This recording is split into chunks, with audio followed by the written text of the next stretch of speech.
Please अपने mobile phones switch off या फिर एयरपोर्ट मोड पे डाल दें। हम कुछ ही मिनट्स में लाइव जाने वाले हैं।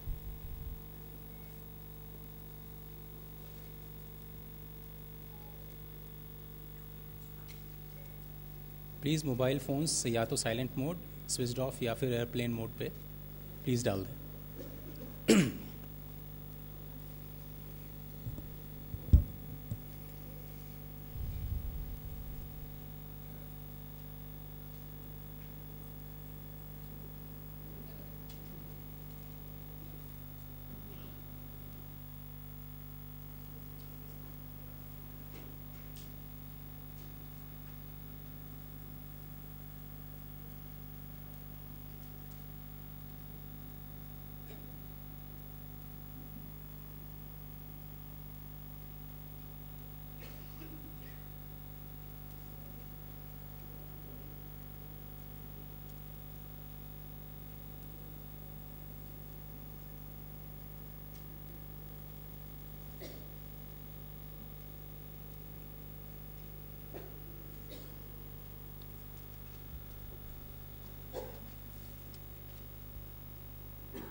नमस्कार, जीएसटी की मास्टर क्लास में आप सभी का स्वागत है। जीएसटी यानी गुड्स एंड सर्विसेज टैक्स, माननीय प्रधानमंत्री के शब्दों में कहें तो गुड और simple tax.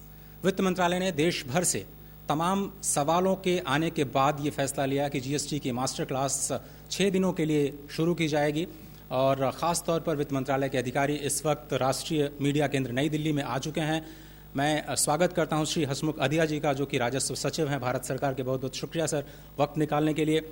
Vanaja S Sarna ma'am, जो कि चेयरपर्सन है सीबीसी की, वो भी इस वक्त डायस पर मौजूद हैं। श्री महेंद्र सिंह, जो कि सदस्य हैं central board of excise and customs में, सर आपका भी बहुत बहुत स्वागत है। श्री प्रकाश कुमार, जो कि सीईओ जीएसटी नेटवर्क के, बहुत बहुत स्वागत सर इस कार्यक्रम में शामिल होने के लिए। श्री पीके जैन, जो कि चीफ कमिश्नर है सीबीईसी में, आपका भी स्वागत। और श्री जीडी लोहानी, जो कि कमिश्नर हैं सीबीईसी में, बहुत बहुत स्वागत आप सभी का इस कार्यक्रम में वक्त निकालने के लिए। ये जो पूरा प्रोग्राम है वो दूरदर्शन के राष्ट्रीय नेटवर्क पर इस वक्त बिल्कुल लाइव आप देख रहे हैं। साथ ही साथ जो सोशल मीडिया हैंडल्स हैं, PIB इंडिया, PIB_India, ट्विटर पे इस वक्त लाइव चल रहा है। लाइव वेबकास्ट आप देख सकते हैं pib.nic.in पर। और #GST_GOI पर जो भी सवाल हमारे पास आए हैं, उन सवालों में से हमने जो सबसे ज़्यादा पूछे जाने वाले सवाल हैं उनको चुना है। और मुझे उम्मीद है कि इस पहली क्लास के बाद रजिस्ट्रेशन और माइग्रेशन के संबंधित जो भी आपकी समस्याएं या फिर सवाल आपकी दिमाग में हैं, उनका समाधान अगले 1 घंटे के दौरान मिलेगा। मैं सबसे पहले श्री हसमुख अढ़िया जी, जो कि राजस्व सचिव हैं भारत सरकार, उनका निवेदन करता हूं कि वो इस वक्त पंजीकरण पर अपना प्रेजेंटेशन दें और उसके बाद फिर जो दूसरा प्रेजेंटेशन और जो सवाल और जवाब का सिलसिला है उसकी शुरुआत करेंगे। श्री अढ़िया जी। धन्यवाद। आप सबका इस जीएसटी के क्लास में स्वागत है। जीएसटी की बात करें तो एक स्पष्टता में कंज्यूमर्स के लिए, देश के आम लोगों के लिए देना चाहूँगा। कुछ ऐसे सवाल हमारे पास आए हैं कि भाई मैं कुछ खरीदने गया, मुझे बिल में CGST और SGST दोनों 99% लगाया है, तो क्या ये डुप्लीकेशन है, मुझे दो बार टैक्स लगाया गया है? इस तरह के सवाल कंज्यूमर के मन में होते हैं। तो मैं उनको समझा दूं कि GST का जो भी रेट होता है, जो डिसाइड किया है, मान लो किसी आइटम के ऊपर 12% है या 18% है या 5% है, तो उसको एग्जैक्टली 2 भाग में अलग किया जाता है। एक पोर्शन जो SGST, स्टेट GST कहलाता है, वो स्टेट गवर्नमेंट को डायरेक्ट जाएगा, इसीलिए उसका नाम अलग है। और एक CGST जो कि सेंट्रल गवर्नमेंट को जाता है। बिकॉज स्टेट और सेंटर ने मिलकर ये टैक्स बनाया है, इसलिए वहीं एक टैक्स का इक्वल बंटवारा हो रहा है। इसलिए नाम के वास्ते आपको 2 टैक्स दिख रहे हैं, SGST, CGST, बट दोनों का जो टोटल है वो फाइनल GST का रेट है जो कि उस आइटम के ऊपर एप्लीकेबल है। तो लोग इसके बारे में कंफ्यूज ना हो, इसलिए मैं ये बात कहना चाहता हूँ। GST की जब शुरुआत कर रहे हैं तो सबसे पहला मसला आता है लोगों के पास कि रजिस्ट्रेशन कब करना है, किसको करना है, कैसे करना है।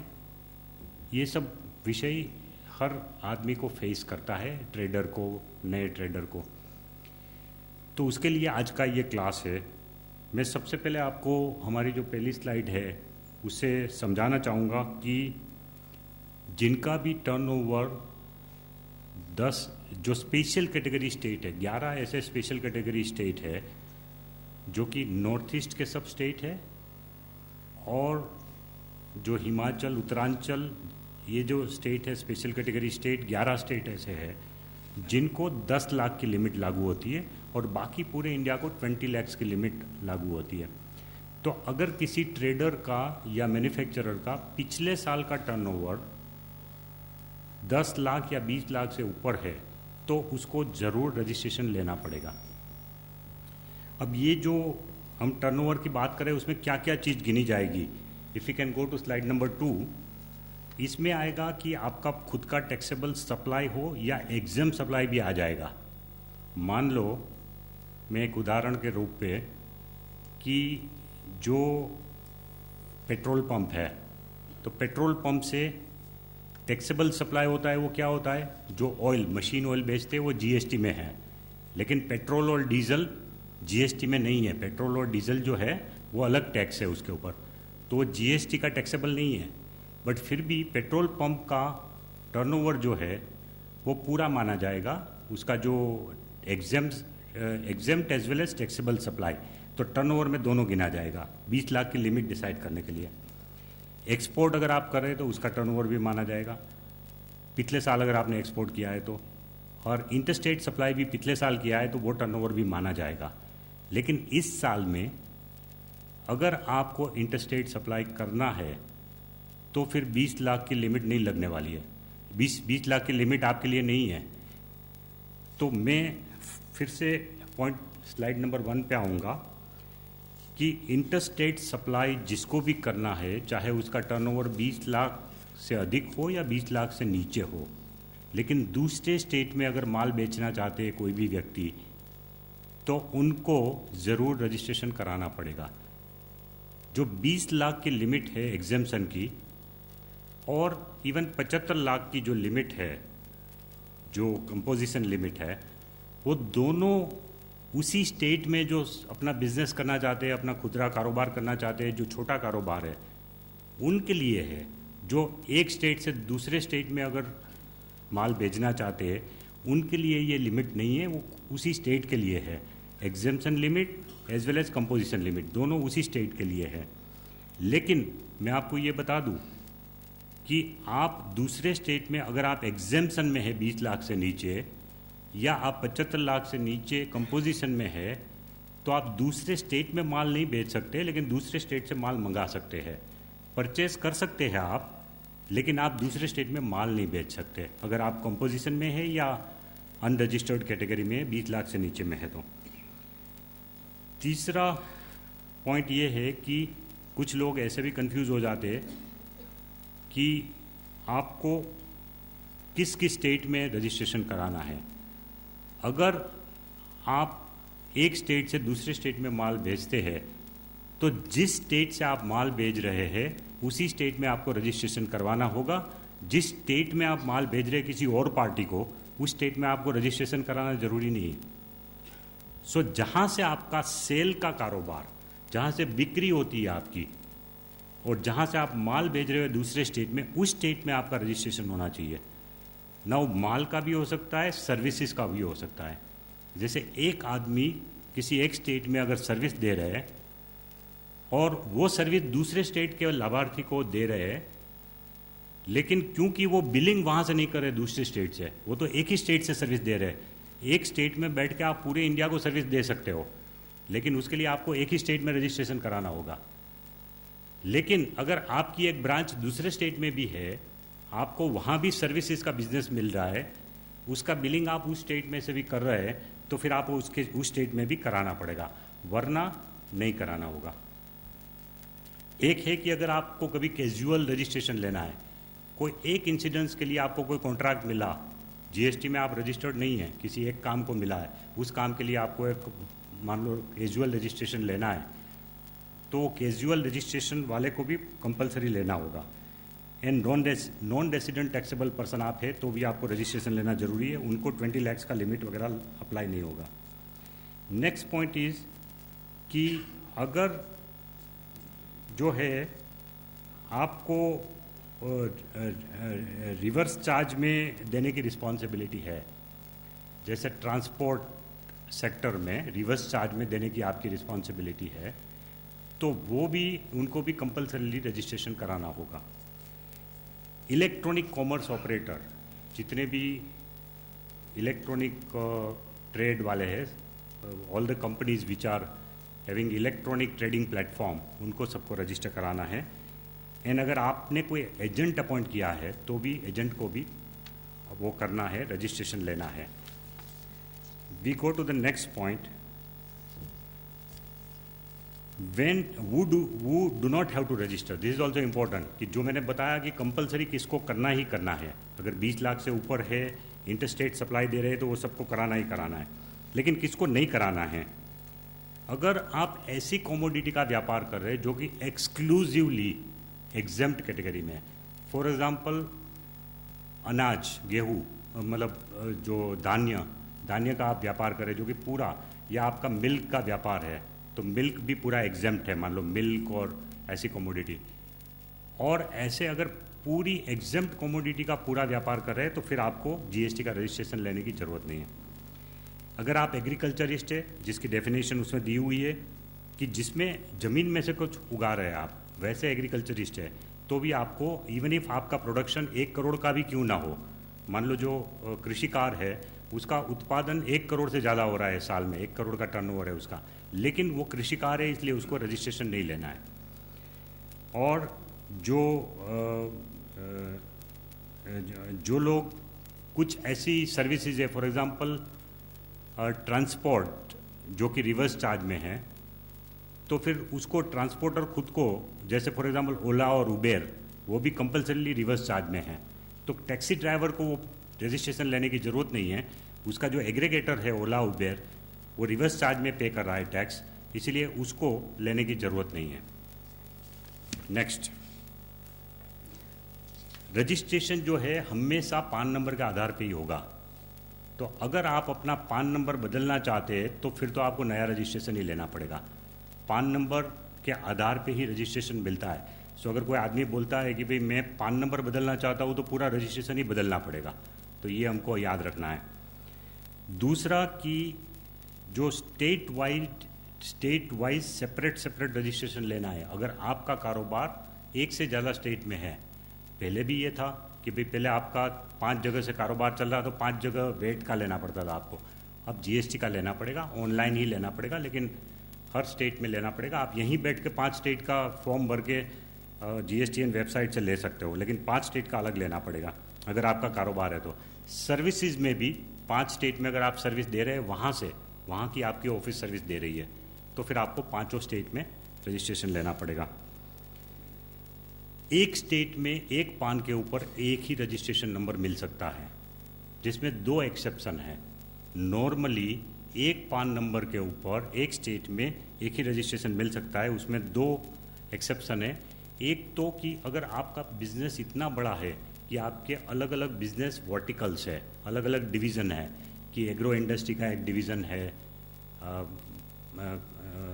सीजनल आइटम्स का एक है, तो इस तरह का अलग अलग अगर आपका डिवीज़न है, वर्टिकल्स है, तो उसके लिए आप अलग डिमांड कर सकते हो, अलग रिक्वेस्ट कर सकते हो, वो आपको मिल सकता है। लेकिन उसके सबके एक एक डिवीज़न के आपको अलग अलग हिसाब रखने पड़ेंगे। प्लस जब एक डिवीज़न आपका दूसरी डिवीज़न के साथ ट्रांजेक्शन करेंगे, तब उसके ऊपर भी पूरा as if it is an independent entity आपको पूरा टैक्स का हिसाब किताब रखना पड़ेगा, टैक्स देना पड़ेगा, because that will be considered as completely a different entity. Same PAN number, owner is the same, 2 business vertical, लेकिन एक दूसरे के साथ उनको अपना वो करना है, वो इंडिपेंडेंस रखना है और उनको टैक्स का व्यवहार होगा।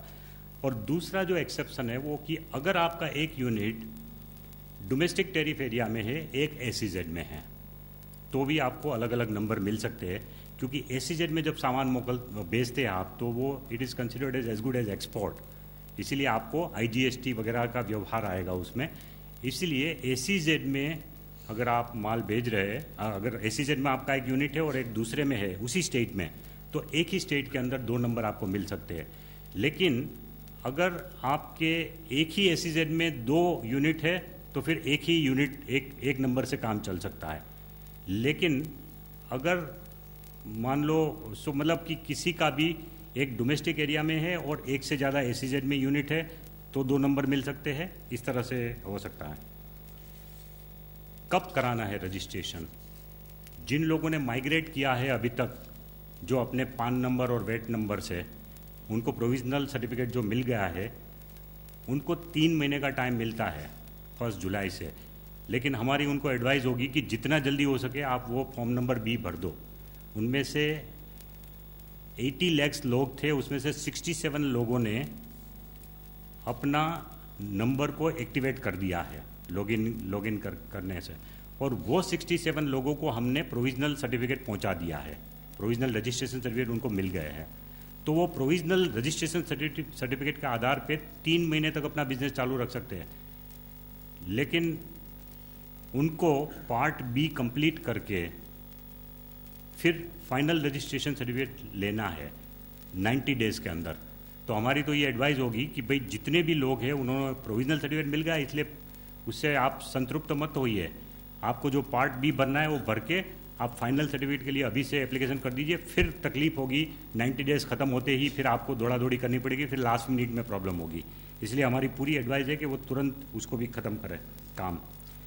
और अगर ऐसा कोई आपका यूनिट था जिसमें आपके पास ना वेट नंबर था ना एक्साइज नंबर था, वो इसलिए कि भाई आपका जो कमोडिटी है वो टैक्स में था ही नहीं।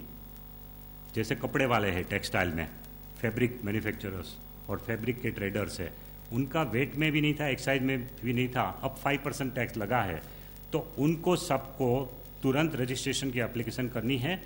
Maximum they can continue their business up to 30 days without registration, but अगर 30 डेज के अंदर रजिस्ट्रेशन नहीं लिया तो फिर they will not be allowed to continue their business. So they must be careful. उनको अभी से अपना न्यू रजिस्ट्रेशन एप्लीकेशन दे देना चाहिए और वो उसका मतलब उनको नंबर ले लेना चाहिए 30 डेज के अंदर। नेक्स्ट, कौन कौन से फील्ड है जो रजिस्ट्रेशन में, ये एक्चुअली GSTN का विषय है बट मैं अपने में कवर कर रहा हूँ। काफ़ी क्वेश्चन आए इसके ऊपर कि कौन कौन से ऐसे विषय है जो कि आप खुद चेंज कर सकते हो ऑनलाइन। आपने एक रजिस्ट्रेशन ले लिया और आपको पूरी डिटेल उसने डाल दी, अब उसमें से कुछ फील्ड आप चेंज करना चाहते हो, तो उसमें कुछ फील्ड ऐसे जो कि आपको चेंज करने के लिए अथॉरिटी की परमिशन चाहिए। तो आपको ऑनलाइन अप्लाई करना होगा वो चेंज करने के लिए। फॉर एग्जांपल बिजनेस का नाम बदलना है तो दैट इज़ वन। सेकंड कि आपको अपना प्रिंसिपल प्लेस ऑफ बिजनेस या एडिशनल प्लेस ऑफ बिजनेस जो आपने उसमें एड्रेस डाला है वो एड्रेस में चेंज करना है, तो फिर आपको अथॉरिटी को एप्लीकेशन देना है। मेन पार्टनर या डायरेक्टर का जो नाम है उसमें कोई अगर चेंज करना है, किसी कंपनी में मान लो एक डायरेक्टर का भी चेंज होता है, तो भी आपको उसके लिए अथॉरिटी को ऑनलाइन एप्लीकेशन देनी है, मैनुअल नहीं देनी है, ऑनलाइन ही एप्लीकेशन की फैसिलिटी है। और ये फील्ड के अलावा बाकी कोई भी फील्ड है वो सब आप अपने आप लॉगिन करके बदल सकते हो, आपको अथॉरिटी की वेट करने की ज़रूरत नहीं। फॉर एग्जांपल क्या क्या डिटेल आप डालते हैं, आप डालते हैं कि बैंक अकाउंट की डिटेल डालते हैं कि आपका बैंक अकाउंट कौन सा है। अगर बैंक अकाउंट बदल गया तो आप अपने आप बदल सकते हैं उसको ऑनलाइन जाके, उसके लिए आपको किसी की वेट करने की ज़रूरत नहीं है। फिर आप उसमें ये भी डाल रहे हैं, आपको हम पूछ रहे हैं कि भाई 5 मेन आइटम ऑफ बिजनेस कौन सी है, उसका HSN कोड दीजिए। अब आपके पास तो 20, 25, 30 आइटम भी हो सकती है, हम नहीं चाहते कि हम सब आइटम का लिस्ट ले आपसे। 5 आइटम की जगह है उसमें GSTN के वेबसाइट में, वो 5 आइटम का आप HSN कोड दे दीजिए जो मेन आइटम है उसका, बाकी सब आइटम आप अपने पास रखिए, हमें ज़रूरत नहीं है। बट उसमें भी अगर आप चेंज करना चाहते हैं अपने मेन आइटम ऑफ बिजनेस, तो वो सब भी आप उसमें चेंज कर सकते हैं। और अपना फ़ोन नंबर और ईमेल आईडी वो भी आप बाद में चेंज कर सकते हैं अपने आप, जिसमें आपको अथॉरिटी को पूछने की ज़रूरत नहीं है। लेकिन अगर बेसिक चेंज है, जो आपकी पीढ़ी है, जो आपकी फॉर्म है, उसके नाम में डिफरेंस है, ओनरशिप में डिफरेंस है, या प्लेस ऑफ बिजनेस में अगर डिफरेंस है, अगर उसमें कोई चेंज है तो वो आपको करना है। Next, my last slide today is about कि कुछ लोग पूछ रहे हैं कि हम वॉलंटरीली रजिस्ट्रेशन ले या ना लें। वॉलंटरी रजिस्ट्रेशन संभव है, अगर 20 लाख से भी नीचे का आपका टर्नओवर है तो भी आप वॉलंटरीली रजिस्ट्रेशन ले सकते हो। उसके फ़ायदे क्या होगा और उसका नुकसान क्या है, मैं दोनों बता दूं। अगर आप रजिस्ट्रेशन लेते हैं तो आप B2B ट्रांजैक्शन कर पाएंगे। पर्टिकुलरली कुछ ऐसे लोग जो है जो कि बड़ी फर्म को सप्लाई कर रहे हैं माल, तो बड़ी फर्म नहीं चाहेगी कि हम अनरजिस्टर्ड डीलर से लें, इसलिए आप खुद रजिस्टर करवा लेंगे तो आप उनको भी सप्लाई कर सकते हैं, B2B को सप्लाई कर सकते हैं, वो एक फ़ायदा है। और दूसरा कि वरना क्या होगा कि आप जिस रजिस्टर्ड डीलर को दे रहे हैं, मान लो आप अगर कंज्यूमर को बेच रहे हैं तो नो प्रॉब्लम, बट अगर आपका नाता रिश्ता किसी बिजनेस वाले से उनको आप सप्लाई कर रहे हैं तो उनको रिवर्स चार्ज में पे करने की रिस्पॉन्सिबिलिटी आती है। आपने तो टैक्स नहीं पे किया बिकॉज यू आर अनरजिस्टर्ड, लेकिन आप अनरजिस्टर्ड है, लेकिन हमारा जो सेक्शन 9(4) है वो 9(4) के तहत वो उसको रिस्पॉन्सिबिलिटी आएगी रजिस्टर्ड डीलर को। अगर आप खुद रजिस्टर्ड है तो वो चिंता नहीं है, तो आपसे सब लोग माल खरीदेंगे, अगर B2B वाले भी आपसे माल खरीद सकते हैं। इसका नुकसान क्या है कि अगर आप एक बार रजिस्टर करा लेंगे तो आपको पूरे के पूरे सप्लाई के ऊपर टैक्स तो देना ही है, फिर आपको एग्जम्पशन की लिमिट नहीं मिलती। आप ये नहीं कह सकते कि 20 लाख तक मैं हूँ इसलिए मुझे टैक्स नहीं भरना है। एक बार रजिस्टर करा लिया, उसके बाद 5 लाख का भी टर्नओवर है तो भी आपको 5 लाख के ऊपर टैक्स भरना पड़ेगा। इसीलिए अगर आप लिमिट के पहले है तो you can avoid to register, अगर आप नहीं चाहते हैं तो। और दूसरा कि एक बार रजिस्टर करा लिया जिसने भी, उनको अपना ट्रांजैक्शन चाहे जीरो भी हो 1 महीने के अंदर, there are no transactions also in any month, then also महीने में एक बार तो उसको रिटर्न फाइल करना होगा जो रजिस्टर्ड डीलर है उनको, unless he is a composition dealer. अगर कंपोजिशन डीलर है तो फिर आपको 75 लाख तक का अगर आपका टर्नओवर है तो 3 महीने में एक बार ही रिटर्न भरना है आपको। लेकिन अगर आप रेगुलर रजिस्टर्ड है तो आपको हर महीने करना होगा। अब मैं रिक्वेस्ट करूंगा जो मिस्टर प्रकाश को कि जो GSTN की तरफ से जो प्रोसीजर है रजिस्टर कराने की, माइग्रेट कराने की, उसके बारे में थोड़ी बात करें। धन्यवाद सर।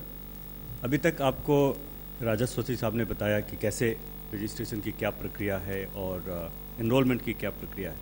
पहला सवाल उठता है कहाँ करेंगे। ये करेंगे आप GST पोर्टल पे, यानी कर रहे हैं gst.gov.in, जहाँ पे रजिस्ट्रेशन, पेमेंट, रिटर्न फाइलिंग, इस तरह की चीज़ें जो टैक्स पेयर को फेसिंग हैं वो सारी की सारी वहाँ पे की जाती है। एनरोलमेंट के लिए जो tax payer VAT, service tax, central excise में पहले से ही रजिस्टर्ड थे, उनके लिए प्रक्रिया 8 नवंबर 2016 को शुरू कर दी गई, जिससे उनको हम जीएसटी रिजीम में ले आ सके।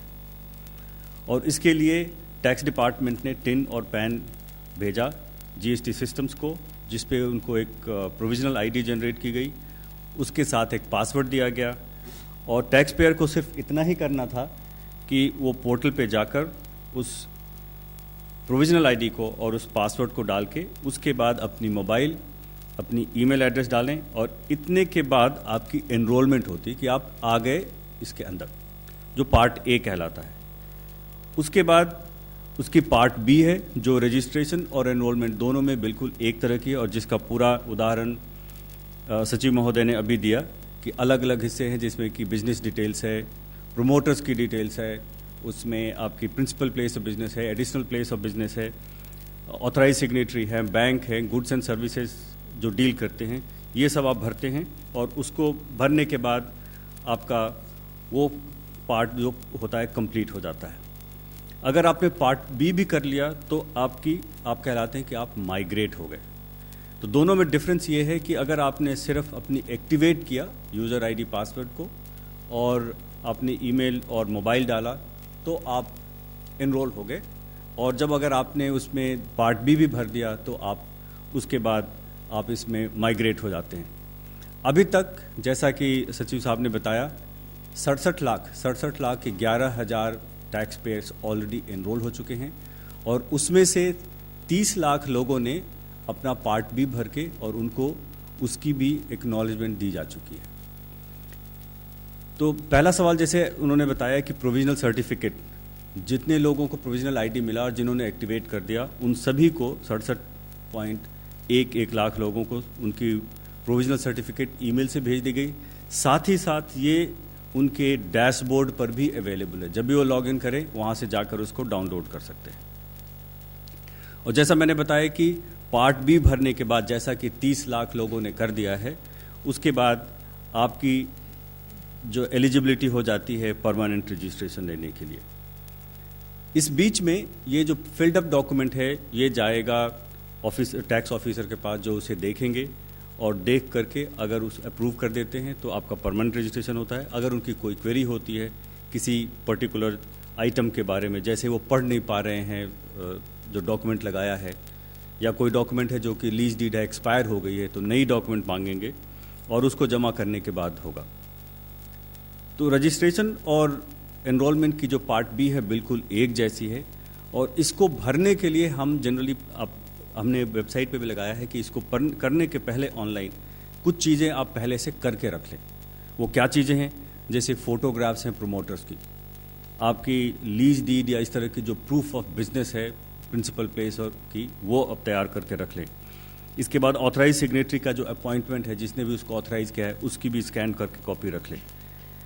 इतनी सब चीज़ें रख लें तो आपका 10 से 15 मिनट में ये पूरी एनरोलमेंट की जो प्रोसेस है, जो पार्ट बी भरने की प्रोसेस है, वो कंप्लीट हो जाती है। और जैसा मैंने बताया कि 30 लाख लोगों ने इसको करके उनको ARN भी दिया जा चुका है।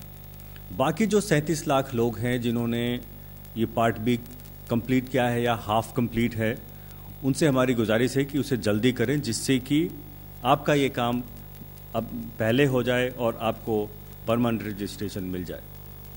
नई रजिस्ट्रेशन की प्रक्रिया चूँकि ये अभी शुरू हुई है 25 जून से, मैं आपको थोड़ा डिटेल में इसको बताऊंगा। इसके लिए आपको एक पैन जरूरी है बिजनेस एंटिटी का, एक मोबाइल नंबर और एक ईमेल आईडी।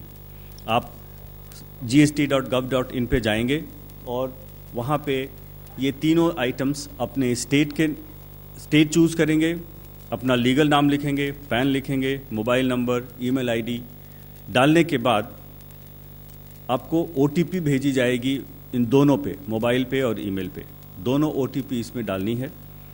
उसके बाद जब ये अगर सक्सेसफुल वेरिफिकेशन हो जाती है CBDT से कि हाँ ये पैन एग्जिस्ट करता है और ये उसी एंटिटी के नाम से जो आपने लीगल नेम दिया है, तो आपको एप्लीकेशन रेफरेंस नंबर या जिसे हम इनफैक्ट उसको TRN कहते हैं, TRN आपको मिल जाता है।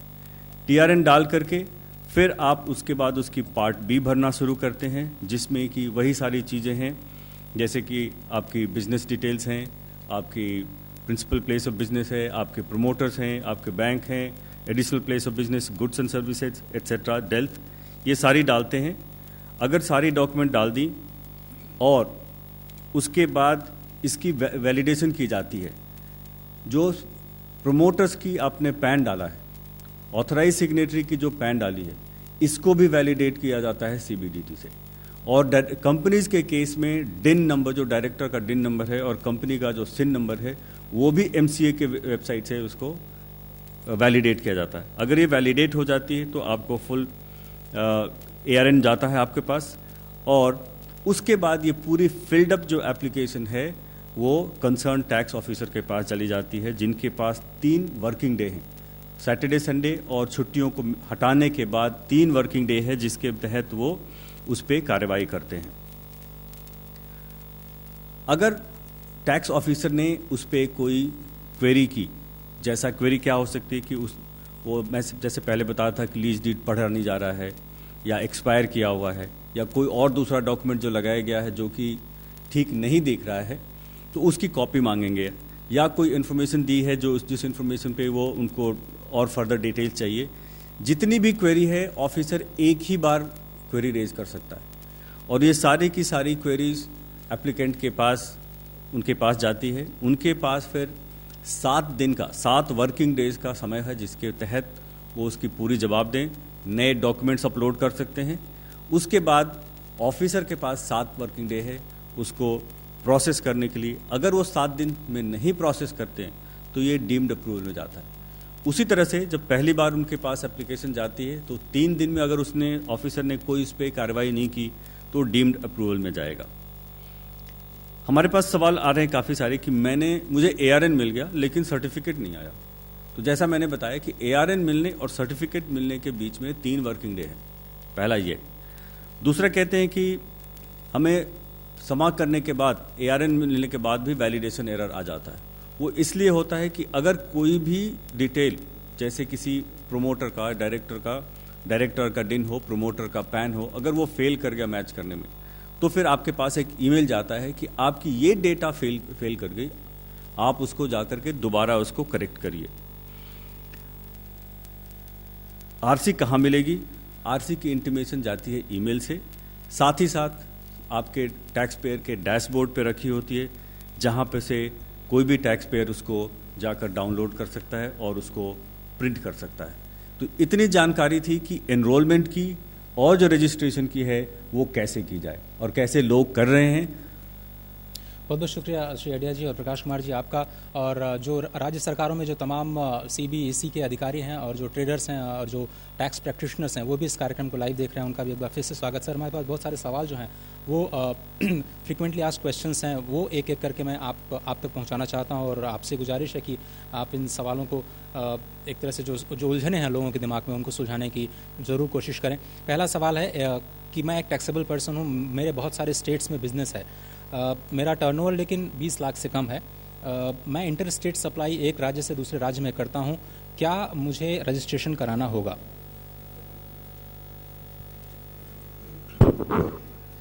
देखिए, अभी राजस्व सचिव ने अपने प्रेजेंटेशन में बताया कि कुछ केसेस ऐसे हैं जिसमें आपको थ्रेशोल्ड एग्जेम्पशन नहीं मिलता है। अब इस केस में जो प्रश्न किया गया है, इनमें इनका विभिन्न राज्यों में रजिस्ट्रेशन टर्नओवर है और टर्नओवर 20 लाख से कम है, बट वो इंटर स्टेट सप्लाई करना चाहते हैं। अगर इंटर स्टेट सप्लाई करेंगे तो उनको रजिस्ट्रेशन लेना पड़ेगा, बिकॉज जो लोग इंटर स्टेट सप्लाई कर रहे हैं, एक राज्य से दूसरे राज्य में सप्लाई कर रहे हैं, उनके लिए थ्रेशोल्ड एग्जेम्पशन नहीं है।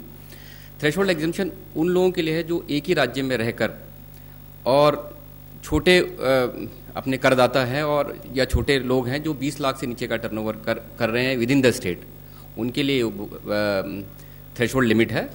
इस तरह के लोग जो इंटर स्टेट करेंगे उनके लिए थ्रेशोल्ड एग्जेम्पशन नहीं है। दूसरा सवाल है जीएसटी नंबर को लेकर के। बहुत सारे जो कारोबारी होते हैं उनको पैन और टैन नंबर जिनके पास होता है उनको टीडीएस डिडक्ट करना पड़ता है, क्या उनको भी एक अलग से जीएसटी आइडेंटिफिकेशन नंबर लेना होगा? देखिए, जिनको टीडीएस करना है उनके लिए भी उनको अलग से टीडीएस के लिए रजिस्ट्रेशन लेना है। यदि वो बिजनेस भी कर रहे हैं, सप्लायर हैं, तो उसके लिए अलग रजिस्ट्रेशन नंबर है और टीडीएस के लिए अलग से लेना पड़ेगा। तो टीडीएस के लिए अलग से और कारोबार के लिए अलग से। तीसरा सवाल ये है सर कि एक ही स्टेट में मैं ट्रेडिंग भी करता हूं और मैन्युफैक्चरिंग भी करता हूं, क्या मुझे दोनों स्थितियों में अलग अलग रजिस्ट्रेशन लेना होगा जीएसटी के तहत? देखिए, एक स्टेट में जैसे सचिव जी ने बताया कि एक स्टेट में एक पैन पे एक ही हमको रजिस्ट्रेशन लेना है। क्या मैं उसमें ट्रेडिंग कर रहा हूँ या किसी मैन्युफैक्चरिंग कर रहा हूँ या कोई अदर एक्टिविटी कर रहा हूँ, तो मेरे को एक ही रजिस्ट्रेशन चाहिए। पर यदि मैं चाहता हूँ, यदि उसकी ऑप्शन करदाता की ऑप्शन पे चाहे तो वो डिफरेंट बिजनेस वर्टिकल्स के लिए डिफरेंट रजिस्ट्रेशन ले सकता है। अगला सवाल ये है सर कि मैं रजिस्ट्रेशन के लिए लाइबल नहीं हूँ, लेकिन क्या मैं वॉलंटरीली इस रजिस्ट्रेशन ले सकता हूँ और इसके असर क्या है, इसके प्रभाव क्या होंगे मेरे कारोबार पे? ये चीज़ तो मैं ऑलरेडी अपनी बात में समझा चुका हूँ। मुझे लगता है सबको ये बात आ गई होगी समझ में। लेकिन एक चीज़ मैं बता दूं कि जो एक ही स्टेट में एक पान नंबर के ऊपर अगर आप वॉलंटरीली 2 नंबर ले रहे हैं, बिजनेस वर्टिकल अलग है इसलिए 2 नंबर, तो एक चीज़ मैंने जो आपको बताया कि दोनों इंडिपेंडेंट एंटिटी गिनी जाएगी, वो 2 एंटिटी के बीच में भी ट्रांजैक्शन होगा तो टैक्स लगेगा, दैट इज़ 1। एंड सेकेंडली कि कोई ये ना माने कि हम 2 नंबर लेने के बाद दोनों में 75 लाख का बेनिफिट लेंगे। टर्नओवर दोनों का एग्रीगेट गिना जाएगा। एक पान नंबर के ऊपर चाहे आपके एक से ज़्यादा भी GSTIN नंबर एक स्टेट के अंदर है तो उनका सबका टर्नओवर पूरा माना जाएगा। जी, अगले सवाल की तरफ बढ़ते हैं। मेरे पास प्रोविजनल रजिस्ट्रेशन नंबर तो आ गया है, क्या मुझे नए जीएसटी नेटवर्क जो नंबर है उसकी प्रतीक्षा करनी चाहिए? क्या मैं अपने प्रोविजनल रजिस्ट्रेशन नंबर को तब तक इस्तेमाल करना शुरू कर सकता हूं?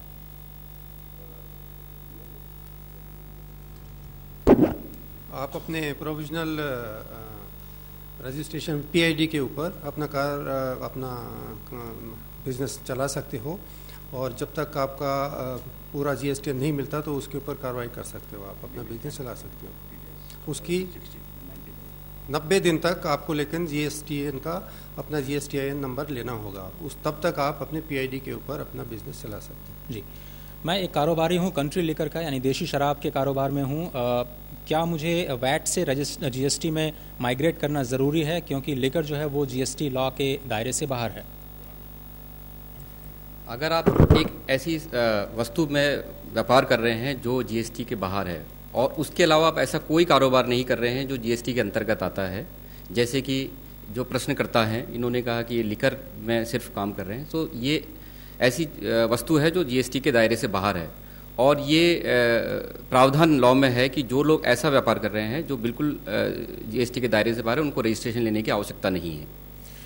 हैशटैग आस्क गढ़िया पर बहुत सारे जो सवाल हैं उसमें 8वां सवाल ये है कि मैं रजिस्टर करना चाहता हूं ISD के तौर पर, इनपुट सर्विस डिस्ट्रीब्यूटर के तौर पर, whether I can apply now, या फिर उसका प्रोसीजर क्या है अगर ऐसा करना है तो? ISD के लिए आपको एक सेपरेट रजिस्ट्रेशन लेना है, वो तो एक्ट में प्रोवाइडेड है, तो आप रजिस्टर कर सकते हैं एज अ ISD सेपरेटली। लेकिन उसका जी, अगला सवाल है सर कि GST के रजिस्टर करने के लिए मुझे अभी और कितना इंतज़ार करना पड़ेगा? How long can I wait to register in GST, जो अनरजिस्टर्ड हैं? जो अनरजिस्टर्ड हैं जी, अगर आपके टर्नओवर क्रॉस कर रही है, फिर तो आपको जिस दिन 20 लाख क्रॉस की उससे आपके पास सिर्फ 30 दिन का ही समय है, उसके अंदर अंदर ज़रूर करना है आपको। 30 दिनों का वक्त है आपको GST नेटवर्क में GSTN पर जाकर के अपना रजिस्ट्रेशन ज़रूर समाप्त करना होगा। GST पोर्टल पर जाकर जी। अगर मुझे करेक्शंस करने हैं अपने रजिस्ट्रेशन के डिटेल्स में तो उसके क्या प्रोसीजर हैं और मैं कितने दिनों में ये कर सकता हूँ? जो आपने अपनी सर्टिफिकेट के लिए जो आपने डेटा जो डाला, अगर उसमें आप कोई चेंज करना चाहते हैं तो पूरे डेटा को 2 भाग में बांटा गया। एक जो कोर फील्ड है, जैसा कि जिसको सचिव साहब ने अभी बताया था, जिसकी उसमें कोई भी अगर बदलाव है तो वो सिर्फ अप्रूवल के बाद होगा, और दूसरे जो नॉन कोर हैं वो आप खुद कर सकते हैं, जैसा कि बैंक डिटेल और इस तरह की चीज़ें। जो कोर आइटम्स दोनों के लिए आपको वेबसाइट पे जाना पड़ेगा। नॉन कोर आप खुद से कर सकते हैं। कोर आइटम आप वहाँ जाएं, आप उसमें अप्लाई करेंगे, उसके बाद वो डेटा जाएगी ऑफिसर के पास, जो कंसर्न्ड ऑफिसर हैं, ऑफिसर उसको देखेंगे और उसके बाद उसको अप्रूव करेंगे। लेकिन आपकी जो पुरानी डेटा है वो भी सिस्टम में रहेगी और नया डेटा भी रहेगा। इसी तरह से आपने अगर phone number, email, bank detail change किया, पुरानी भी रहेगी, नई भी रहेगी हमारे पास। जी, अगला सवाल सर्विस टैक्स से रिलेटेड है। मैं एक रजिस्टर्ड सर्विस टैक्स एसएससी हूँ, लेकिन मेरा जो एनुअल टर्नओवर है वो 12 लाख रुपए है। लेकिन अब मैं थ्रेशोल्ड एग्जम्पशन के लिए एलिजिबल हूँ, तो चूंकि मैं माइग्रेट कर चुका हूँ, क्या मेरे ऊपर टैक्स लगेगा? मेरे ऊपर टैक्स की लाइबिलिटी क्या बनती है? चूंकि आप 12 लाख की टर्नओवर वाले एसएससी थे, तो लॉ के अंतर्गत आपको माइग्रेट किया गया, बिकॉज ये रिक्वायरमेंट थी लॉ की कि सब लोग जो एग्जिस्टिंग रजिस्ट्रेंट है वो माइग्रेट होंगे। पर अब चूंकि ये लिमिट बढ़ के 20 लाख हो चुकी है, सो आपके लिए उचित होगा, अगर आप इस जीएसटी व्यवस्था से बाहर निकलना चाहते हैं और थ्रेशोल्ड एग्जम्पशन लेना चाहते हैं, तो आप कैंसिलेशन के लिए एप्लीकेशन दे दें, तो आप अपना रजिस्ट्रेशन कैंसिल करवा सकते हैं। जी, आईएसडी के लिए क्या अलग से रजिस्ट्रेशन कराना होगा other than the existing tax payers registration?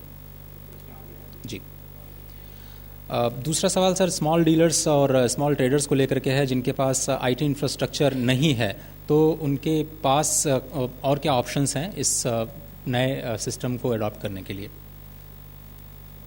छोटे लोग, अगर कोई उनको दिक्कत आ रही है कि भाई वो उनके पास ऐसी कोई समझ नहीं है कि कैसे हम लोग रजिस्टर कराएं अपने आप को, तो हमने ये किया है कि स्टेट गवर्नमेंट और सेंट्रल गवर्नमेंट के एक्साइज, वेट या सर्विस टैक्स के जितने भी दफ्तर है, जितने भी ऑफिसेज है, छोटे छोटे ऑफिस जहाँ भी है, उन सबको जीएसटी सेवा केंद्र में तब्दील कर दिया है। वहाँ पर कंप्यूटर भी है। हमारे ऑफिसर को हमने इंस्ट्रक्शन दिया है कि आपको पूरी हेल्प करेंगे, आप वहाँ जाइए, उनको रिक्वेस्ट करिए कि भाई हमको रजिस्ट्रेशन कराना है, हमको हेल्प करिए, तो आपको हेल्प मिल जाएगी। और हमारा ये भी कहना है कि आप किसी आईटी एजुकेटेड यंग बॉय या गर्ल को एंगेज कर लेंगे तो वो भी कर देंगे आपके लिए, इतनी कोई मुश्किल काम नहीं है। हमारे जो छोटे व्यापारी हैं उनको मेरी अपील है कि आपको ये ज़रूरी नहीं है कि टैक्स प्रैक्टिशनर के पास ही जाना। ये रजिस्ट्रेशन का मसला इतना सिंपल है, उसका सिर्फ हाउ है, फियर है, कुछ सिंपल डिटेल्स देनी है। और अगर आप वो एक कोई यंग आईटी एजुकेटेड पर्सन है, आपके फैमिली में, आपके आसपास कोई है, तो उनकी मदद ले लीजिए, वो आपको कर देगा काम तुरंत, और आप उनको थोड़ा सा पुरस्कार भी दे दीजिए, वो खुश हो जाएंगे। टैक्स प्रैक्टिशनर के पास रजिस्ट्रेशन के लिए जाने की ज़रूरत नहीं है। जी, 14वां सवाल इस कार्यक्रम में इसमें एक चीज़ और मैं ऐड करना चाहूँगा कि कुछ लोगों में भ्रांतियाँ हैं कि कोई रजिस्ट्रेशन फ़ी ली जा रही है। सरकार की तरफ से इसमें कोई फ़ी नहीं है, और एक एक करके, जैसा भी सचिव साहब ने बताया कि पहले आप बिजनेस डिटेल जानते हैं, और मोस्टली ड्रॉप डाउन है जहाँ आपको अब लिखना है, उसके बाद से एडिशनल प्लेस, जैसे प्रिंसिपल प्लेस ऑफ बिजनेस है, डायरेक्टर्स का नाम है, तो जो कोई भी थोड़ी सी भी अगर आप इतनी ईमेल क्रिएट करते हो तो उसमें भी आपको कुछ चीज़ें देनी होती है, तो उसी तरह का है, थोड़ा सा और जी इन्वॉल्व है। नागरिकों की तरफ से एक सवाल है सर कि एक सिटीज़न के तौर पर मैं ये कैसे जान सकता हूँ कि कोई जीएसटी के अंदर रजिस्टर्ड है या अथवा नहीं है? उसके लिए क्या मैकेनिज्म है आइडेंटिफिकेशन के लिए? हर रजिस्टर्ड डीलर को अपना जीएसटीएन नंबर अपने साइन बोर्ड पे अपने ऑफिस में लिख के रखना है, तो आपको वहाँ से पता चल जाएगा। जब भी आप किसी शॉप पे या एस्टेब्लिशमेंट पे जाएंगे तो उसके बोर्ड पे आपको पता चल जाएगा कि जीएसटीएन नंबर उसका लिखा हुआ है, तो वो रजिस्टर्ड है। जी, 15वां सवाल है। इंसिडेंटली आप उनको पूछ भी सकते हैं कि भाई आपका जीएसटीआईएन नंबर क्या है। आप कंज्यूमर है तो भी आप पूछ सकते हो कि भाई आपका जीएसटीआईएन नंबर क्या है। और ये लॉ में, रूल्स में प्रावधान है कि अपने प्लेस ऑफ बिजनेस में वो डिस्प्ले करे सर्टिफिकेट ऑफ रजिस्ट्रेशन। अभी क्योंकि प्रोविजनल सर्टिफिकेट ऑफ रजिस्ट्रेशन हमने दे रखा है, तो प्रोविजनल सर्टिफिकेट भी उनको डिपिक्ट करना चाहिए व्यापारी को अपने दुकान में। जो कंपोजिशन डीलर है उनको टैक्स चार्ज करने की अनुमति नहीं है। कंपोजिशन डीलर क्योंकि वो खुद चार्ज नहीं कर रहा आपको, तो आपको पता कैसे चलेगा कि मेरे बिल में उसने लगाया नहीं लगाया? तो कंपोजिशन डीलर के लिए भी ये ज़रूरी है कि उनको बोर्ड लगाना है कि मैं कंपोजिशन डीलर हूँ, जीएसटीआईएन में रजिस्ट्रेशन है मेरा, लेकिन मैं कंपोजिशन डीलर हूँ, वैसा उनको दिखाना है व्यापारी को। रजिस्ट्रेशन के लिए क्या कुछ विशेष श्रेणियां भी बनाई गई हैं, और अगर हैं तो वो किन किन लोगों के लिए खास तौर पर रजिस्ट्रेशन लेना होगा? जो कि आपने प्रेजेंटेशन में बताया कि जो टीडीएस जो डिडक्ट करते हैं, जो टीसीएस कलेक्टर हैं, casual and non resident taxable persons, cross border suppliers और यूएन स्पेशलाइज्ड एजेंसीज को लेना होगा। मेरी रेंटल इनकम 5 लाख रुपए है और मैं एग्जेम्प्ट सर्विस जो 18 लाख एक साल में है उसके लिए एग्जेम्प्टेड कैटेगरी में हूँ, तो क्या मुझे रजिस्टर करना होगा? जी 20 लाख की जो थ्रेशोल्ड लिमिट है वो सभी लोगों के लिए है जो भी कोई भी सप्लाई कर रहे हैं। अगर आप सर्विस सिर्फ रेंटिंग से आपकी कमाई है और रेंटिंग 18 लाख है तो निश्चित तौर पर आप इस एग्जेम्पशन लिमिट के हकदार हैं और आप चाहें तो रजिस्ट्रेशन ना लें। वॉलंटरी रजिस्ट्रेशन का प्रावधान भी है जैसा कि बताया गया अभी प्रेजेंटेशन। जी, जीएसटी नेटवर्क से भी जुड़े कुछ सवाल हैं सर। उसमें पहला सवाल यह है कि जो प्रोविजनल आईडी मुझे रिसीव नहीं हुई है तो मैं उसके लिए क्या करूं? जैसा मैंने पहले बताया था कि प्रोविजनल आईडी जीएसटी सिस्टम तैयार करता है, रिक्वेस्ट आती है टैक्स डिपार्टमेंट से कि ये टिन है टैक्स पेयर का और ये इसका पैन है जो वैलिड पैन है। पैन की वैलिडेशन चेक की जाती है और उसके बाद एक जीएसटी नंबर निकाल कर उनको दिया जाता है प्रोविजनल आईडी के रूप में। जी, मैं एक बात स्पष्ट करना चाहूँगा कि जो प्रोविजनल आईडी है यही टिन भी है, जीएसटी भी है, ये अलग से फिर नहीं, वही नंबर रहेगा आगे भी। तो अगर किन्हीं को नहीं मिली है तो उनके जो टैक्स अथॉरिटी हैं, ज़्यादातर टैक्स अथॉरिटी जैसे कि सर्विस टैक्स, सेंट्रल एक्साइज, सभी ने अपने वेबसाइट पे डाला है कि आप अपने पुराने जो डिपार्टमेंट था, जैसे मान लीजिए सर्विस टैक्स पेयर है, आप जाएं वहाँ पे, जैसे आप लॉगिन करें तो आपको दिखाई देगा कि आपका ये प्रोविजनल आईडी और ये टोकन है। और वहाँ उन्होंने ये भी लगाया है कि इस पे क्लिक करिए तो आप उस साइट पे चले जाएंगे, यानी gst.gov.in पे। इस तरह से वैट डिपार्टमेंट्स ने भी किया। जी, अगला सवाल। बड़ा इम्पोर्टेंट खुलासा किया है। देखिए, काफ़ी लोग ये पूछ रहे हैं कि भाई प्रोविजनल आईडी नंबर तो आ गया, अब मैं बिल बुक छपवाऊँगा तो उसके ऊपर नंबर लिखना पड़ेगा, बाद में क्या दोबारा बिल बुक छपवानी पड़ेगी 3 महीने के बाद? ये नहीं है। आपका जो प्रोविजनल आईडी रजिस्ट्रेशन नंबर है वही आपका फाइनल नंबर भी बनेगा, इसलिए आप उसी नंबर को डाल के आप अपनी बिल बुक, इनवॉइस बुक, चलन बुक जो भी बनानी है छपवा सकते हैं, उसमें कोई दिक्कत नहीं है। ओनली थिंग इज़ कि अभी इसको हम प्रोविजनल तब तक कह रहे हैं कि जब तक आपकी पूरी डिटेल नहीं आ जाएगी और आपको फाइनल सर्टिफिकेट ऑफ रजिस्ट्रेशन नहीं मिलेगा तब तक इसका नाम प्रोविजनल होगा। The day you get your final certificate of registration it will automatically become, वो फाइनल सर्टिफिकेट ऑफ रजिस्ट्रेशन में वही नंबर लिख के आएगा कि आपका GSTI नंबर यही है। तो ये बड़ी स्पष्टता है। आप सबको विनती है कि ये मेहरबानी करके कन्फ्यूज़न नहीं फैलाए। Same number will remain with you. अगर आपने पूरी फॉर्मेलिटी 3 महीने के अंदर कर दी तो वही नंबर आपका परमानेंट बन जाएगा, और अगर 3 महीने के अंदर आपने वो फॉर्मेलिटी नहीं कर दी तो फिर 3 महीने के बाद वो ऑटोमेटिकली कैंसिल हो जाएगा वो नंबर। इसलिए वी वुड अगेन रिक्वेस्ट कि जिन्होंने भी प्रोविजनल आईडी का सर्टिफिकेट मिल गया है वो अपने आप को सेटिस्फैक्शन मान के आगे कुछ न करे, ऐसा मत माने। जो लोगों को जो डिटेल देनी है पार्ट बी की, वो डिटेल देके फाइनल सर्टिफिकेट और रजिस्ट्रेशन अभी से ले लीजिए, फिर बाद में लास्ट मिनट किसी को तकलीफ नहीं होनी चाहिए। एक फॉलोअप क्वेश्चन सर इसी से जुड़ा हुआ यह है कि मेरी प्रोविजनल आईडी को कैंसिल कर दिया गया है, मैं इसको कैसे फिर से एक्टिवेट कर सकता हूँ? ये क्या हुआ कि कुछ टैक्स डिपार्टमेंट्स में उन्होंने एक ड्राइव चलाई मार्च अप्रैल के समय में, जिन लोगों ने काफ़ी दिनों से रिटर्न नहीं फाइल कर थी उन्हीं की सारी कैंसिल कर दी। तकरीबन 5 लाख एक साथ हो गए। फिर उसके बाद लोगों ने अप्रोच किया तो उनकी रीस्टोर कर दी गई करीब 4 लाख। तो ऐसे जो टैक्स पेयर हैं जिनके से कैंसिल, पहला स्टेप तो उनको ये करना चाहिए कि जाके अपनी पुरानी डिपार्टमेंट की वेबसाइट पे देखें कि वापस आ गए कि नहीं आ गए। इसको चेक करने के लिए हमारी वेबसाइट पे भी जो GST पोर्टल है, आप वहाँ जाकर स्टेट और उसके साथ पुराने टैक्स डिपार्टमेंट का टिन या पैन, दोनों में से कोई एक डाल करके आप देख सकते हैं कि उसकी स्टेटस क्या है।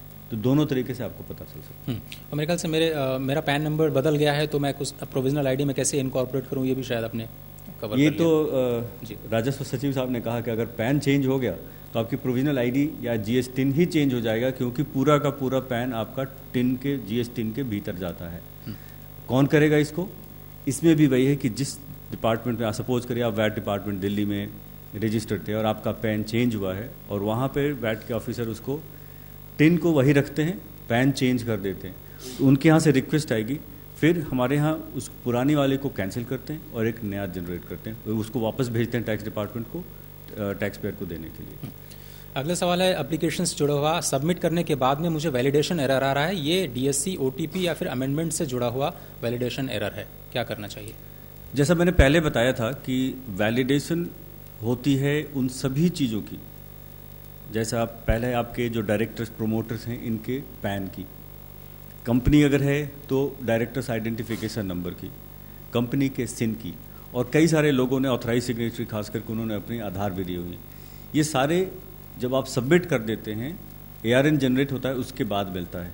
ये बैच में चलती है, और जब अगर किसी का कोई एरर आया तो आपको वहाँ पे सामने अपने पोर्टल पे आपको वैलिडेशन एरर दिखाई देता है। साथ ही साथ एक ईमेल जाता है टैक्स पेयर को उस ईमेल आईडी पे जो आपने रजिस्ट्रेशन में दिया है, ये कहते हुए कि इस डायरेक्टर का ये पैन मैच नहीं कर रहा है या इस डायरेक्टर का ये डिन मैच नहीं कर रहा है, तो ये जाता है। और उसके बाद उसके साथ साथ ये भी लिखा होता है कि आप इसको वापस जाएं और उसको फिर से चेक करें और उसको करेक्ट डालें। डिजिटल सिग्नेचर सर्टिफिकेट्स में साइन नहीं कर पा रहा हूँ, मुझे कभी कभी OTP रिसीव नहीं हो पा रही है, क्या कोई दूसरा मैकेनिज्म है जिससे मैं ऑथेंटिकेट कर पाऊँ?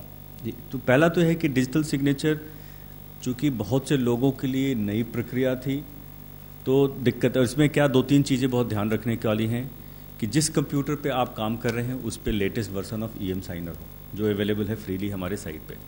सेकंड, उस पे आपका रोल जो है वो एडमिनिस्ट्रेटर का हो।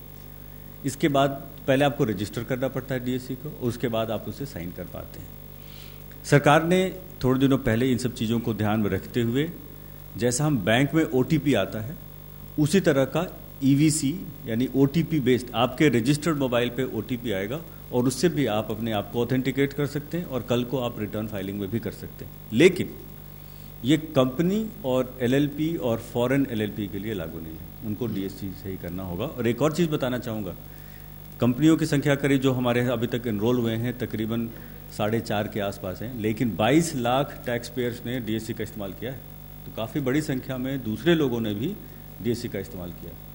जी, रजिस्ट्रेशन सर्टिफिकेट कहाँ से मिलेगा वो आपने शायद कवर कर लिया है। अगला सवाल यह है कि अगर मुझे सो कॉज नोटिस मिलता है तो उस केस में मुझे क्या करना होगा? जैसा मैं बताया था आपको कि अगर जब वो पूरी की फिल्ड अप एप्लीकेशन चाहे एनरोलमेंट की हो या रजिस्ट्रेशन की हो टैक्स ऑफिसर के पास जाती है और उसमें से कोई वो कमी देखते हैं या जो कोई आपने डॉक्यूमेंट्स अपलोड किए हैं उसको पढ़ नहीं पा रहे हैं या वो एक्सपायर्ड डॉक्यूमेंट है, उसकी टेन्योर ख़त्म हो गई है, जैसे लीज डीड है, तो उस पर आपके पास नोटिस आएगा और वो अलग अलग कॉलम आ जाएगा कि ये डॉक्यूमेंट का ये है या कोई इन्फॉर्मेशन डाली उस इन्फॉर्मेशन के बारे में। फिर आपको उसका जवाब या नया डॉक्यूमेंट 7 वर्किंग डे के अंदर अंदर पोर्टल पे ही जाकर डालना है उसी कॉलम के अगेंस्ट। जी, सिस्टम में मेरे नाम में कुछ स्पेशल कैरेक्टर्स हैं जिसको सिस्टम रिजेक्ट कर रहा है। ये समस्या हमारे पास शुरू में आई थी काफ़ी, जैसे कई सारे नाम हैं जिसमें पोस्टॉफी एस लगा होता है, डिसूजा। जब हम लोगों ने डिज़ाइन किया था तो हमसे ये मिस हो गया था कि डिसूजा भी नाम में वो स्पेशल कैरेक्टर हैं, या LNT में बीच में एंड है, या HUF में दोनों तरफ ब्रैकेट है। तो अब हमने उन सभी को जितने ऐसे स्पेशल कैरेक्टर्स हैं अब सबको अलाउ कर दिया है और उनके साथ भी अब रजिस्ट्रेशन हो रही है, उसमें कोई दिक्कत नहीं है। सर, मैं 5 आइटम से ज़्यादा उसमें कारोबार करता हूँ लेकिन फॉर्म पे केवल 5 ही आइटम अलाउड हैं, मुझे क्या करना होगा इस केस में? वहाँ पे लिखा हुआ है कि लॉ में लिखा हुआ है कि टॉप 5 आइटम्स आप डालेंगे, 5 गुड्स की और 5 सर्विसेज की, और ये आप एडिट भी कर सकते हैं जैसा कि पहले बताया गया आपको। और अंतिम सवाल, ऑथराइज सिग्नेटरी जो is not sharing user ID और पासवर्ड अगर नहीं मिल पा रहा है, ऑथराइज सिग्नेटरी वो शेयर नहीं कर रहे हैं, तो ऐसे मामलों में क्या कर सकते हैं? ये केस कई जगह पे से हमारे पास आया है कि जिसने किसी का रजिस्ट्रेशन किया, किसी भी कंसल्टेंट ने या कोई थर्ड पार्टी ने, अब वो या तो गायब हो गया या वो कहता है कि मैं नहीं दूंगा आपको यूज़र ID पासवर्ड नहीं दूंगा। अब हमारे लिए समस्या ये है कि कोई भी ऐसे फ़ोन करके या ईमेल करके भेज सकता है कि मैं जैन साहब का हूँ और जैन साहब का यूज़र ID पासवर्ड उनका कंसल्टेंट लेकर भाग गया। तो इसके लिए तरीका ये किया गया है कि आपके पास अगर ऐसी समस्या आ रही है तो आप अपने टैक्स डिपार्टमेंट के पास जाएं, उनको अपने कागजात दिखाएं, उनके रिक्वेस्ट पे हम उसको रीसेट करेंगे। लेकिन रिक्वेस्ट आनी होगी टैक्स डिपार्टमेंट से, कोई थर्ड पार्टी करें, हम वैलिडेट नहीं कर सकते ना कि कौन वो एक्चुअल है या नहीं है, इस कारण से ऐसा किया गया है इसको। माननीय राजस्व सचिव जी, हमारे पास 10 मिनट हैं, अगर आप अनुमति दें तो कुछ मीडिया से सवाल हम ले पाएँ। प्लीज़ माइक्रोफोन दे दें। और जी सर। मैं प्रशांत हूँ ABP न्यूज़ से। एक समस्या जो आ रही है, GST लागू होने के बाद गाड़ियों के दाम कुछ कंपनियों ने घटाए थे, लेकिन कुछ राज्यों ने रजिस्ट्रेशन टैक्स बढ़ा दिया है। तो जानना लोग चाहते हैं कि फिर इसका फ़ायदा कॉमन मैन को कैसे मिलेगा? ऐसा है कि जो टैक्स GST के दायरे में है उसकी चिंता तो GST काउंसिल कर रही है, लेकिन GST काउंसिल के दायरे के बाहर कुछ ऐसे टैक्सेस हैं जो कि स्टेट गवर्नमेंट के अधीन है।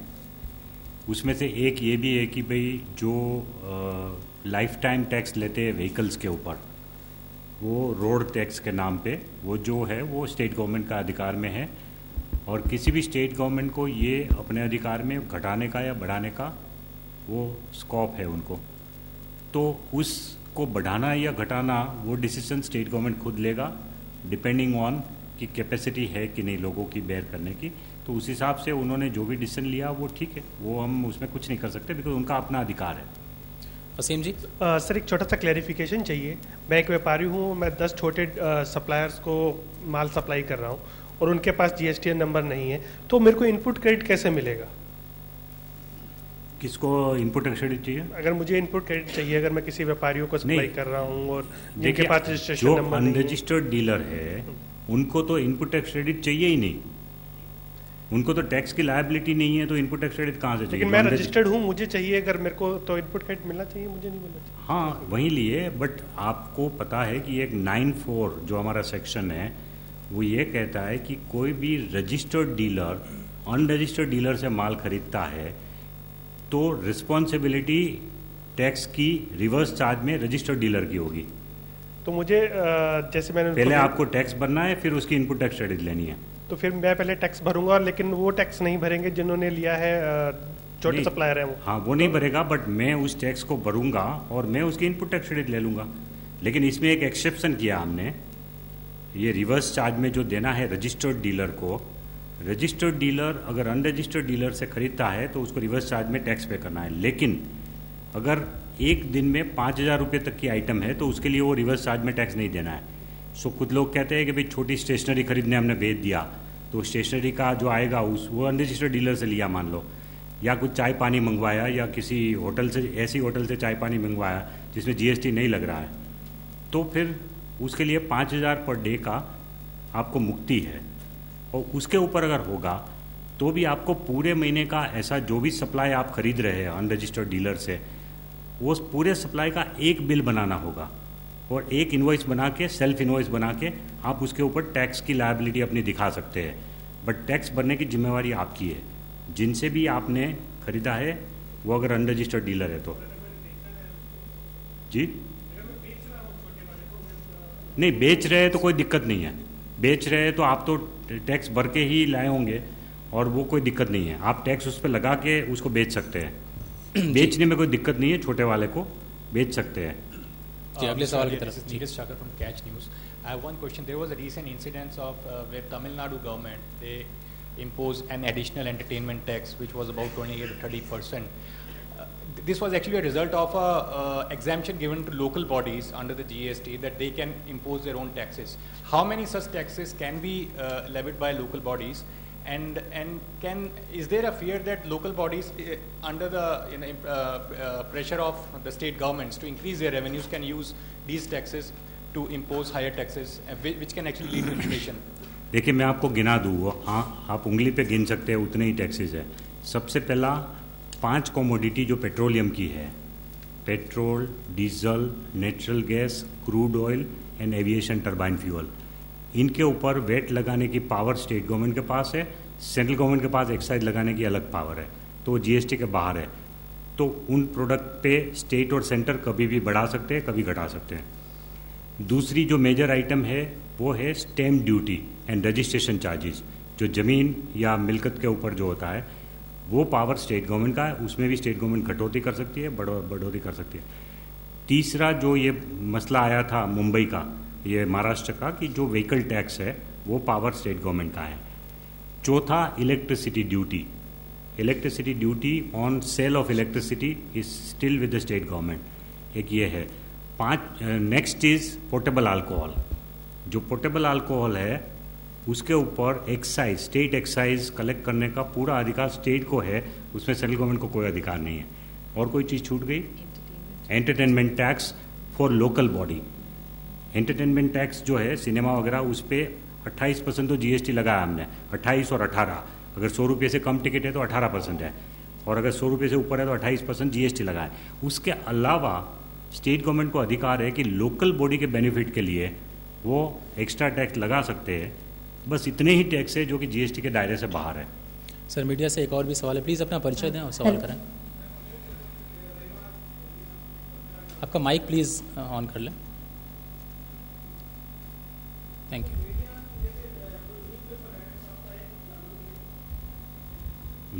साप्ताहिक या मंथली जो न्यूज़पेपर हैं उनके बारे में थोड़ा बताएंगे, क्या इनको भी रजिस्टर्ड कराना पड़ेगा? मीडिया एंड एंटरटेनमेंट इंडस्ट्री में जो न्यूज़पेपर साप्ताहिक और मैगजीन न्यूज़पेपर्स हैं, पीरियोडिकल्स हैं, क्या उनके ऊपर जीएसटी का प्रावधान है? उनको भी रजिस्टर न्यूज़पेपर और मैगजीन? न्यूज़पेपर पे तो नहीं, न्यूज़पेपर के ऊपर तो न्यूज़पेपर अगर आपकी एडवर्टाइजमेंट की इनकम 20 लाख से बढ़ रही है, जो एडवर्टाइजमेंट स्पेस दे रहे हैं उसकी इनकम अगर 20 लाख से बढ़ रही है तो फिर आपको रजिस्टर कराना है, क्योंकि हमने वो एडवर्टाइजमेंट स्पेस के ऊपर 5% डाला है 20 बार जीएसटी में। जी, सीएनबीसी से Good evening, sir. Excuse me, can I ask one question? Yeah, my name is Suryanshi. I'm from News Nation.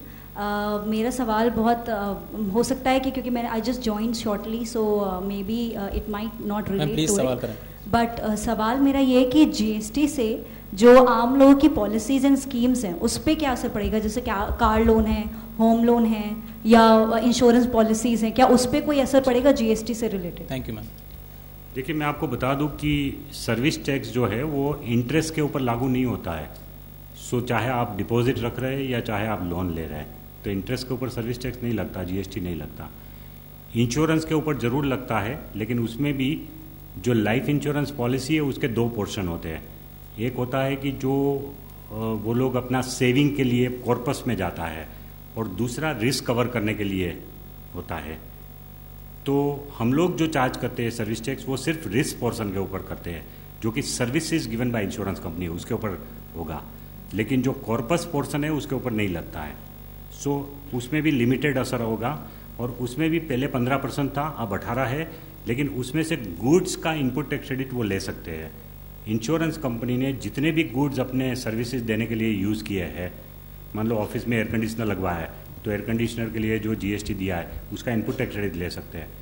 और फर्नीचर है, स्टेशनरी है, किसी को कमीशन दे रहे हैं, वो सब पे जो है उनका इनपुट टैक्स क्रेडिट ले सकते हैं। ऋतुपर्णो जल्दी से 1 minute. Rituparno from CNBC TV 18 sir. Sir, export consignments जो जाते हैं फैक्ट्री गेट से पोर्ट, बिफोर जीएसटी एक प्रोसेस उसमें फॉलो किया जाता था, वेर इन एक बॉन्ड कस्टम्स अथॉरिटीज के साथ या एक्साइज डिपार्टमेंट के साथ होता था, एक्सेट्रा एक्सेट्रा, एंड सो उसी अंडरस्टैंडिंग से एक्सपोर्ट कंसाइनमेंट्स चले जाते थे।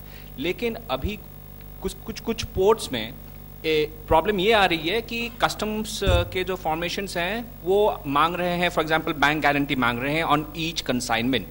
इससे एक्सपोर्टर्स के जो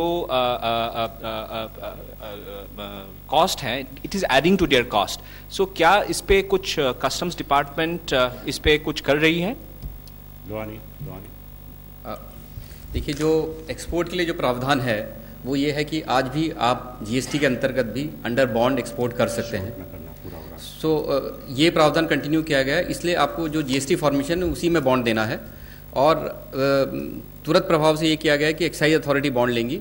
सो कस्टम्स को तो बैंक गारंटी नहीं लेनी है इन रिलेशन टू एक्सपोर्ट, और जहाँ तक हमको पता है नहीं ले रहे हैं। अगर ऐसी कोई चीज़ होगी तो हम देखेंगे उसको, बट वहाँ बैंक गारंटी नहीं देनी, जो भी बॉन्ड देना है वो जीएसटी फॉर्मेशन में देना है।